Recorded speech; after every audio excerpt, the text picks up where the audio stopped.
Let's go to the SEC, Florida. All I'm hearing about is the running backs. I'm hearing about Jacoby Jackson, JUCO transfer. I'm hearing about Trayan Webb, who we've already known has some crazy shiftiness and might be a problem. I'm hearing about the freshman Jaden Baugh, who seems to be carrying over some of the momentum created in the spring. That's carried over through the summer, and he's going to have a place at the table. Now, with the injury to Montrell Johnson, he's been out. It's opened the door for Jacoby Jackson, for Jaden Baugh, for Trayan Webb. Like, these guys are going to be in a good spot running the football. I've heard the offensive line's gelling. I've heard the defensive backs are looking pretty good. Safety was a position of question.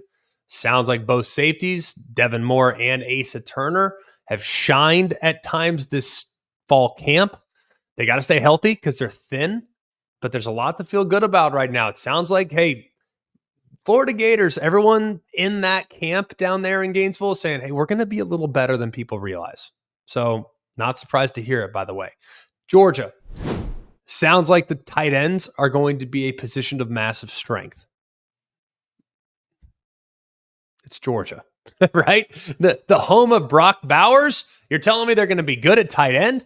Well, I'm just, from what I've heard, Brock Bowers was incredible. This will not diminish whatsoever how good Brock Bowers will be, past and future. The guy's insane. Like, one of the best pound-for-pound football players I've ever covered.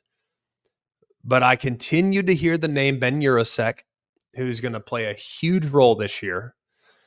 I'm beginning to hear more and more the name that we were talking about last year as the complementary piece to Brock Bowers.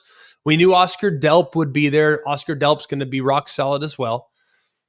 But we had heard the name Lawson Lucky as, hey, don't sleep on this kid, Lawson Lucky. Well, there's a ton of people that were excited about him, and then he had the high ankle sprain.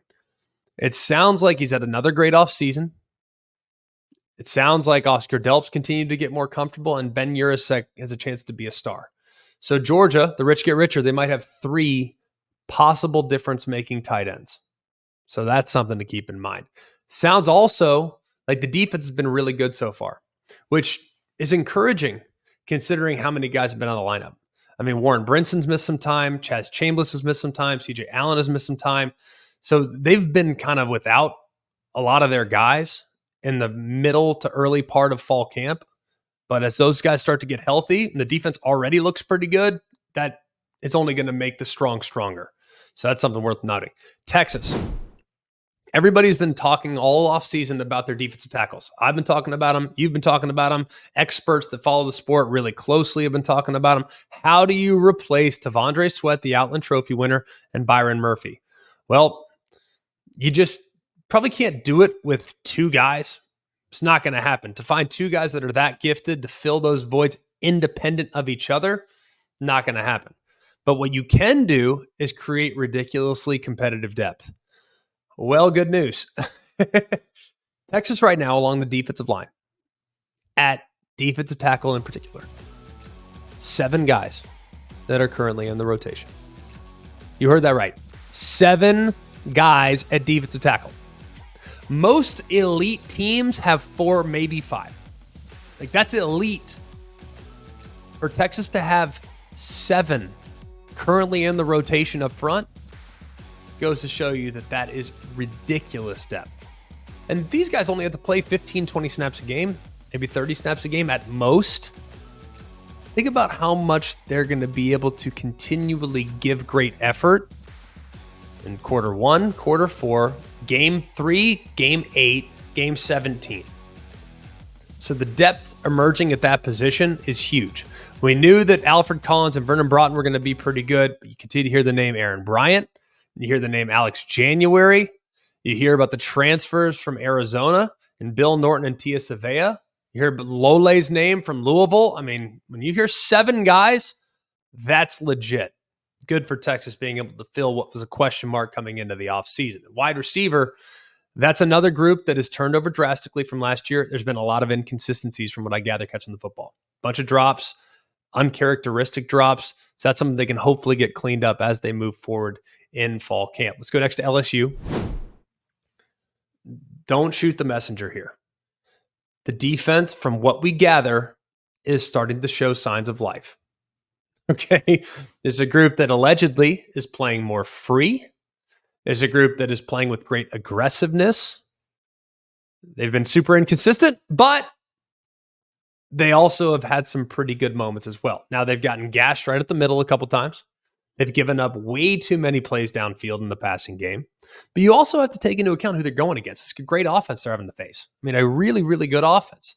Sounds like the secondary, though, is starting to come together. And the name that I continue to hear is Ashton Stamps, who has been one of the bright spots in camp so far. So keep an eye on that name, Ashton Stamps. He might lock down one of those corner spots. And if he does, that'd be really beneficial to the back end of that defense. Texas A&M, Reuben Owens was lost for the season after a lower body injury in the scrimmage on Saturday, which is disappointing because this is a thin group already. They had 4 scholarship players. Now they're down to 3. They have Stanford transfer EJ Smith, who is Emmitt Smith's son, and he has spent the last 4 years with Stanford, but he's had a tough time kind of remaining healthy. He's missed 24 games out of 42 in his career. So he has had a tough time staying healthy, but here's hoping that he can build on last year, because last year he was able to play more than 7 games in the season for the first time in his career, hoping that he now is acclimated to the punishing blows that you're going to take as a college running back, and he'll be equipped to handle that role that he's going to have in kind of taking some of the pressure off Daniels and Le'Veon Moss. So we'll see where things go, but losing Reuben Owens is a big blow for A&M, and I hate that. Hope he can come back and be at 100%. Let's go next to Auburn. I continue to hear a ton of stuff about Cam Coleman and Keandre Lambert-Smith. Now, Keandre Lambert-Smith has missed a little time here in the preseason, and we already know what they have with Rivaldo Fairweather at wide receiver. But the names I'm hearing right now are Bryce Cain, Malcolm Simmons, and Perry Thompson. Okay, those are all super talented guys that are likely going to be in position to make some big plays. Now, Malcolm Simmons, crazy top-end speed. I mean, he can just take off, and it feels like he's out of there. Bryce Cain, crazy reliable. And then Perry Thompson has a chance down the road to become a legit game breaker. If he's in there alongside Cam Coleman, they're going to be in a great spot. So it's sounding like the wide receiver core, they might even have some young guys that we didn't anticipate having a huge role this year. They're carving out a little role for themselves already. And the defensive line, sounds like the defensive line is really playing great. 8 or 9 different defensive linemen that have been in the first group. So they have established some depth at that position, and that has to be really, really encouraging. Let's go next to Oklahoma. By all accounts, the defense is dominating. All right. And that's a huge problem. Not necessarily because I think their defense is really good.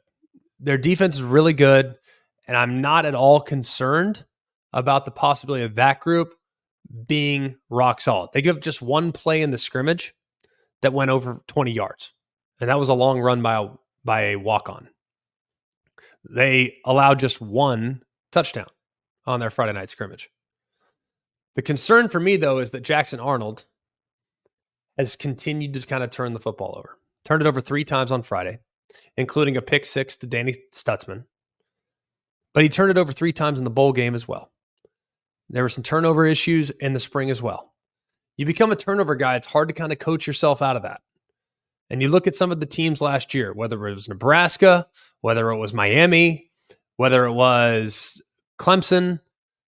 When you start turning the football over with crazy regularity, the likelihood of your team being consistent goes down drastically. So they got to figure out a way to make Jackson Arnold comfortable and not force the ball and make mistakes by turning the football over. Because I think OU's path to success exists, but you can't be giving that defense the short field over and over and over again. That defense is too good to be put in a position where the offense is already in field goal range before they even take a snap. So hopefully things can get ironed out for Oklahoma with their turnovers.